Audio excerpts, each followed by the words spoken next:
അന്ന് അതിനുശേഷം ഇപ്പോൾ സെയ്ത് ദീർഘകാലമായി അദ്ദേഹം MBA, അദ്ദേഹത്തിന് ഫാദർ MBA ആയിരുന്നു.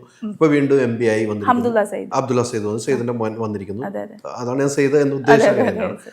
അദ്ദേഹം ഇതിനു മുമ്പ് അന്ന് ഞാൻ അവിടെ വന്നിട്ടുണ്ട്, ലക്ഷദ്വീപിൽ അന്ന് ഞാൻ ഒരു ഫംഗ്ഷൻ വന്നിട്ടുണ്ട്. അദ്ദേഹം MBA ആയിരിക്കുമ്പോൾ വീണ്ടും അദ്ദേഹം ജയിച്ചു വന്നിരിക്കും. ഇപ്പം ലക്ഷദ്വീപിലെ വിഷയങ്ങൾ എങ്ങനെയാണ് മുന്നോട്ട് പോകുന്നത്? ഇപ്പോൾ സത്യം പറഞ്ഞാൽ നേരത്തെ ഉണ്ടായിരുന്ന പോലെ തന്നെ കപ്പലിൻ്റെ ഇഷ്യൂസ് സ്റ്റാർട്ടിങ്ങിൽ ഉണ്ടായിരുന്നു.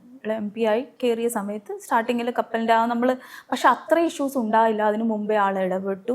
കപ്പലുകൾ ഓടാതിരുന്ന ലക്ഷദ്വീപ് സീ എന്ന് പറഞ്ഞൊരു കപ്പലുണ്ടായിരുന്നു, ഓടാതെ വർഷങ്ങളായിട്ട് കിടക്കുകയായിരുന്നു, ഇതുവരെ ഓടിയിട്ടില്ല. ആ കപ്പൽ വരെ ഓടിച്ചു, ആൾ ഇടപെട്ട് ആൾ അതിൻ്റെതായിട്ടുള്ള രീതിയിൽ ഓടിച്ചു. ഇന്നിപ്പോൾ ടിക്കറ്റ് മേടിക്കാൻ ആളില്ല, ടിക്കറ്റ് ഉണ്ട് മേടിക്കാൻ ആളില്ല എന്നുള്ളൊരു ഘട്ടമുണ്ട്.